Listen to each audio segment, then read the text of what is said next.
ಪ್ರಿಯರೇ, ದೇವರೊಟ್ಟಿಗೆ ಇರುವಂಥದ್ದು ಒಂದು ಜಯದ ಮಾಲೆ.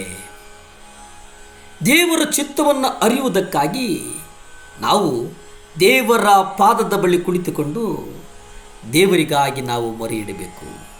ಪ್ರಾರ್ಥನೆಗೆ ಮತ್ತು ವಾಕ್ಯದ ಸೇವೆಗೆ ನಮ್ಮನ್ನು ನಾವು ಒಪ್ಪಿಸಿಕೊಡುವಂಥದ್ದು.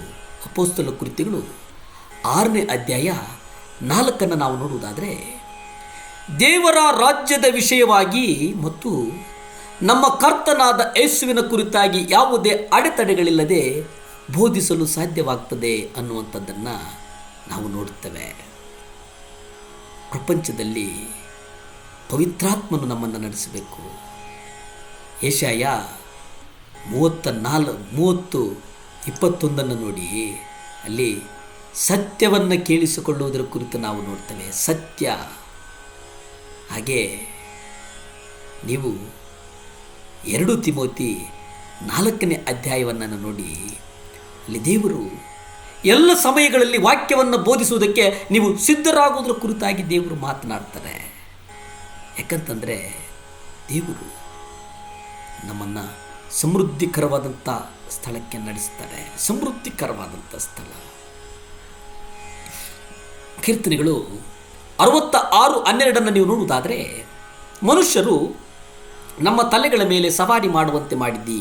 ನಾವು ಬೆಂಕಿಯಲ್ಲಿಯೋ ನೀರಿನಲ್ಲಿಯೋ ದಾಟಿದೆವು, ಆದರೆ ನೀನು ನಮ್ಮನ್ನು ಐಶ್ವರ್ಯದ ಸ್ಥಳಕ್ಕೆ ಬರಮಾಡಿದಿ. ಎಷ್ಟು ಚಂದದ ವಾಕ್ಯ! ನಮ್ಮನ್ನು ದೇವರು ಐಶ್ವರ್ಯದ ಸ್ಥಳಕ್ಕೆ ನಡೆಸ್ತಾರೆ. ವಾಕ್ಯಗಳಲ್ಲಿ ಹೇಳುವ ಹಾಗೆ ದೇವರು ನಮ್ಮನ್ನು ನಡೆಸ್ತಾರೆ. ದೇವರು ನಮ್ಮನ್ನು ಬೆಳ್ಳಿಯಂತೆ ಶುದ್ಧೀಕರಿಸ್ತಾರೆ. ದೇವರು ಒಳ್ಳೆಯವರು. ದೇವರು ತುಂಬ ಒಳ್ಳೆಯವರು. ಕೀರ್ತನೆಗಳು 23:5 ನಾವು ನೋಡೋದಾದರೆ, ನನ್ನ ವೈರಿಗಳ ಎದುರಿನಲ್ಲಿ ನನ್ನ ಮುಂದೆ ಮೇಜನ್ನು ಸಿದ್ಧ ಮಾಡುತ್ತಿ.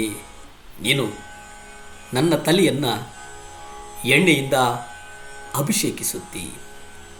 ನೀನು ದೇವರು ನೋಡಿ ನಮ್ಮ ತಲೆಯನ್ನು ಅಭಿಷೇಕದ ಎಣ್ಣೆಯಿಂದ ನಮ್ಮನ್ನು ಅಭಿಷೇಕಿಸ್ತಾರೆ. ಅಷ್ಟೇ ಅಲ್ಲ, ನನ್ನ ಪಾತ್ರೆಯು ತುಂಬಿ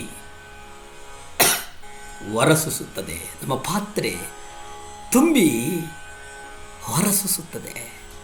ನಮ್ಮ ವೈರಿಗಳ ಎದುರಿನಲ್ಲಿ ನನ್ನ ಮೇಜನ್ನು ಸಿದ್ಧ ಮಾಡುತ್ತಿ. ದೇವರು ನಮಗಿರ್ತಕ್ಕಂಥ ಯಾವ ವೈರಿಗಳಿದ್ದಾರೋ ಅವರನ್ನು ಕಟ್ಟುತ್ತಾರೆ. ಅವರ ಬಾಯಿಗಳನ್ನು ಕಟ್ಟುತ್ತಾರೆ, ಅವರ ಕೈಕಾಲುಗಳನ್ನು ಕಟ್ಟುತ್ತಾರೆ, ಅವರ ಹೃದಯದ ಆಲೋಚನೆಗಳನ್ನು ಕಟ್ಟುತ್ತಾರೆ, ಅವರ ಮನಸ್ಸುಗಳನ್ನು ಮುರಿತಾರೆ.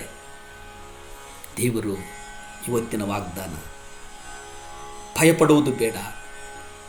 ಭಯ ಯಾವುದೇ ಕಾರಣಕ್ಕೂ ಬೇಡ. ಯಾಕಂದರೆ ದೇವರು ಒಳ್ಳೆಯವರು. ಅವರೊಬ್ಬರೇ ದೇವರು. ಒಂದು ಸಲ ನಮಗೆ ವಾಗ್ದಾನ ಕೊಟ್ಟರೆ ಆ ವಾಗ್ದಾನವನ್ನು ನೆರವೇರಿಸುವಂಥ ನಂಬಿಕೆ ಇರುವಂಥ ನಿಜವಾದ ಸತ್ಯ ದೇವರು ಎಂಬುದನ್ನು ನಾವು ಅರಿಯಬೇಕಾಗಿದೆ. ಸೋತು ಹೋಗೋದು ಬೇಡ. ಯಾವುದೇ ಕಾರಣಕ್ಕೂ ಸೋತು ಹೋಗಬೇಡಿ. ಯೋಹಾನ ಸುವಾರ್ತೆಯಲ್ಲಿ ನಾವು ನೋಡ್ತೇವೆ, ನಿಮ್ಮ ಎಲ್ಲ ದುಃಖಗಳು ಸಂತೋಷವಾಗಿ ಮಾರಲ್ಪಡುವು. ಯಾವುದೇ ದುಃಖ ಇರಲಿ, ಯಾವುದೇ ಸಂಕಟ ಇರಲಿ, ಇವತ್ತು ದೇವರು ನಿಮ್ಮನ್ನು ಬಿಡುಗಡೆ ಮಾಡ್ತಾರೆ.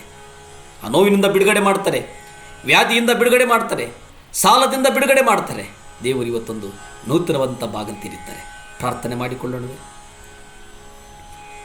ಭೂಮಿ ಆಕಾಶಗಳನ್ನು ಉಂಟು ಮಾಡಿದಂಥ ಸರ್ವಶಕ್ತನಾದಂಥ ದೇವರ ಸ್ತೋತ್ರನಪ್ಪ.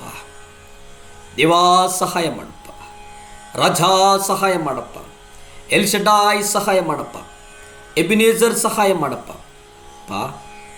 ಯಾರ್ಯಾರು ಸ್ವಾಮಿ ಸಂಕಟಗಳಲ್ಲಿದ್ದಾರೋ, ಯಾರ್ಯಾರು ನೋವುಗಳಲ್ಲಿದ್ದಾರೋ, ಯಾರ್ಯಾರು ವ್ಯಾಧಿಗ್ರಸ್ತರಿದ್ದಾರೋ, ಯಾರ್ಯಾರು ಸಾಲದ ಸಮಸ್ಯೆಯಿಂದಿದ್ದಾರೋ, ಯಾರ್ಯಾರು ಕೆಲಸಕ್ಕಾಗಿ ಹುಡುಕಾಡ್ತಾ ಇದ್ದಾರೋ, ಯೇಸು ಕ್ರಿಸ್ತನ ಅಧಿಕಾರದ ನಾಮದಲ್ಲಿ ಪ್ರಾರ್ಥಿಸ್ತಾ ಇದ್ದೇನೆ ಸ್ವಾಮಿ. ಅವರಿಗೆ ಬಾಗಿಲುಗಳು ತೆರೆಯಲ್ಪಡಲಿ. ನಿಮ್ಮಿಂದ ಸಾಧ್ಯ ಸ್ವಾಮಿ. ನಿಮ್ಮಿಂದ ಆಗದಿರುವಂಥ ಕಾರ್ಯಗಳು ಒಂದೂ ಇಲ್ಲ ದೇವರೇ. ಮಕ್ಕಳು ಸಾಕ್ಷಿಗಳಾಗಿ ಬರೆದು ಕಳಿಸಲಿ.